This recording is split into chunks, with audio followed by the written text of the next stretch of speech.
Oke, baik Pak Abdurrahman, terima kasih. Ini Pak Abdurrahman salah satu yang ada di pasar ini Bu ya, tentang penataan pedagang kaki lima lain ini. Gimana Ibu? Ya, kita melihat sekali lagi itu bukan lagi kaki 5, sudah kaki 10 itu. Kaki 10. Jadi kalau kita komitmen pada kebutuhan kita bahwa tentang estetika, kebersihan dan keindahan, kenapa mereka masih mau belanja di sisi jalan? Biar kalau mereka tidak mau tetap mencari yang di dalam, sebagaimana tempat orang berjualan itu di pasar di dalam, mungkin mereka akan masuk. Karena pedagang yang membuat seperti itu karena kan kebutuhan jadi juga pembeli kan. Jadi kalau mereka komitmen, siapapun yang membeli barang di luar daripada arena pasar, mungkin ada sanksi sebagainya, mungkin kita bisa sama-sama tak. Dan sekali lagi juga karena kebutuhan tempat juga kurang memadai memang. Seharusnya segera kita perbaiki untuk lebih maksimal lagi. Sekali lagi mohon doa restunya, mungkin 2010 kita bisa anggarkan lebih baik lagi untuk kegiatan ini. Lebih teratur lagi gitu ya Bu ya? Ya enggak, membuat pasar yang lebih besar lagi sih ya. Yang lebih representatif, enggak representatif ya gitu loh maksudnya. Ibu, ya kita menuju pertanyaan ke-9, surat yang masuk. Birokrasi di kecamatan menurut masyarakat saat ini menunggu kejelasan tupoksinya, khususnya bidang kesehatan dan pendidikan. Contohnya LPJ, dana bos, siapakah yang melegalisasi dari didik yang ada di Banyuwangi? Saya pikir kalau mereka dari kasih pendidikan dan kesehatan sudah memahami, karena beberapa kali sudah melakukan rapat dan kalau ada yang masih bertanya hal seperti ini yang sangat kegiatan yang sangat ringan sekali kan, berarti ini dari kasih yang tidak memahami. Tapi mungkin bukan kasih, ini staf yang tidak tahu mungkin. Karena rapat dengan dinas kesehatan dan pendidikan, kasih dan camat hampir tiap minggu dilakukan.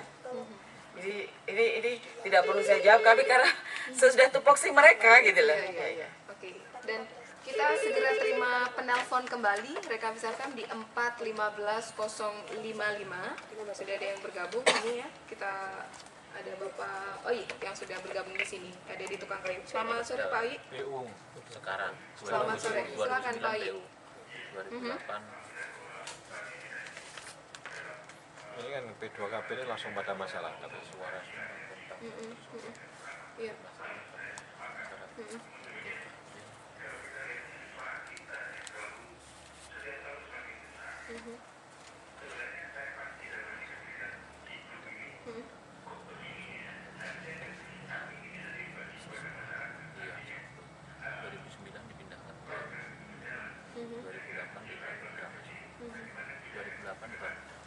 Oke, baik, terima kasih Pak Oyi. Tentang Silva yang semakin besar kok begini Bu.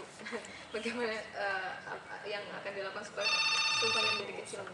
Iya. Ini Bapak, ini maksudnya adalah bagian dari birokrasi kita.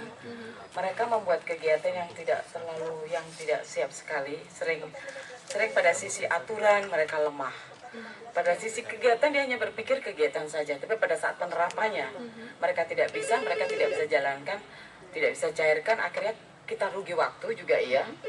Kita juga rugi itu tadi yang seharusnya bisa dirasakan manfaatnya, akhirnya hanya jadi silva ini. Ini bagian daripada kondisi birokrasi kita di Banyuwangi. Jadi perencanaan mereka kurang matang sekali. Pada saatnya mereka harus menjalankan kegiatan ini, kadang salah dari sisi penempatan rekening. Itu yang menjadikan mereka akhirnya tidak bisa mencairkan. Sekali lagi, ini adalah bagian daripada kurang bertanggung jawabnya mereka terhadap setiap kali mereka mengajukan kegiatan. Sudahkah sesuai dengan kegiatan yang diinginkan masyarakat, yang dilakukan sesuai dengan protap? Dalam hal ini kan ada Kemen dan sebagainya.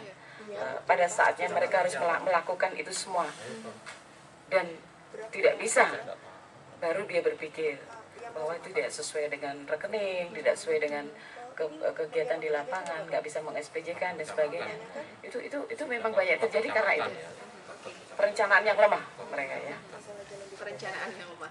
Baik, kita beralih ke pertanyaan lain, Ibu, tentang program pengentasan kemiskinan P2KP ini sebenarnya siapakah yang membidangi, dan kalau ada suara sumbang tentang hal tersebut dari masyarakat bagaimana, dan syarat ikut ambil bagian P2KP ini idealnya seperti apa, Ibu? P2KP sekarang tahun 2009 di bawah PU untuk syarat ikut ambil bagian tentu saja rembuk melalui rembuk Pokmas ya. Pokmas habis itu mengajukan lewat proposal, habis itu diketahui oleh camat ya. Tapi yang terpenting sekali, jangan sampai seperti ini mengatakan, kalau udah rembuk Pokmas, kadang mereka kondisikan ya, tidak ya. Ada yang kedekatan dengan aparat desa gitu ya. Mereka buat kegiatan yang sesuai dengan kebutuhan lokal dia, dekat rumahnya gitu. Padahal itu belum menggambarkan kebutuhan seluruh masyarakat di desa itu. Sering hal itu terjadi. Akhirnya oleh kepala desa atau lurah dianggap diklaim itu sudah menjadi kepentingan masyarakat, kebutuhan masyarakat. Padahal itu juga sering terjadi, kita kritik. Enggak lah, kadang kabupaten sudah menganggarkan. Kabupaten, tapi mereka juga menganggarkan kegiatan ini hanya karena kebutuhan sekelompok orang ini tadi. Jadi kalau bisa ini betul-betul menjadi rembuk dari seluruh desa itu, bagaimana mencerminkan memang kebutuhan desa, bukan kebutuhan dari kelompok orang yang kebetulan dekat dengan kepala desa. Ya, nggak ada nepotisme berarti ini. Pertanyaan ke-11 ini Bu, kita beralih ke masalah kunker Dewan kemarin yang jadi perbincangan. Mengapa ini Pemkab masih mencairkan dana APBD 2009 untuk kunker Dewan, padahal jabatan mereka kan tersisa 2 bulan. Mengapa kunker-kunker tersebut disetujui dan sebaiknya dana yang 700 juta itu untuk perbaikan jalan saja dari warga di Banyuwangi?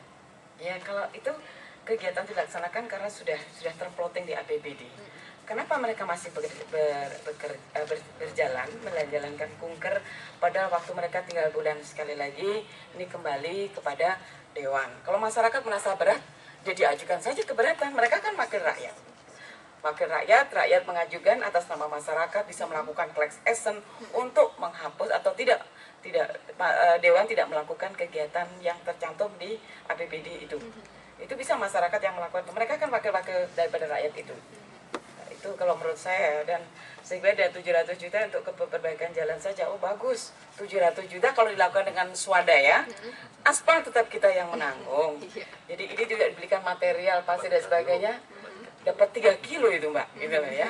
Sekali lagi masyarakat yang biar bisa meminta langsung kepada Dewan untuk tidak lagi, termasuk ada seragam kayaknya ini. Jangan saya dipetusan sama Dewan, mau selesai nih, saya ingin selesai baik-baik lah. Harmonis Ya, sampai tetap akhir ya. silaturahmi kita tetap baik. Bu, ada permintaan dari masyarakat masalah jalan juga. Ini Pak Bram lagi ada di jalan, katanya jalan lubang besar-besar di Pesanggaran dan daerah Pedotan harap diperhatikan. Itu saja. Terima kasih. Pedotan, Daerah Pedotan dari Pesanggaran. Pedotan bukan Pedotan Pedotan. Bangurjo itu. Kependalam. Iya. Masuk kecamatan Bangurjo. Bangurjo ya, masuk ya 2009 itu ya. Ya, Kalau ini akan jadi perhatian kita, bilang pada camatnya kalau bisa sekali lagi biar tidak menunggu tahun depan. P2JD. Ayolah bersama-sama kita perbaiki infrastruktur ini dengan P2JD. Jadi kami siapkan aspal, masyarakat yang mengerjakan bersama-sama. Oke, baik. Rekan FM hampir berapa di posisi 4 sore, jangan beranjak kemana-mana. Dan masih ada beberapa pertanyaan dari masyarakat Banyuwangi dan sekitarnya. Masih bersama kami dalam program Rakyat Bertanya, Bupati Menjawab. Oh iya.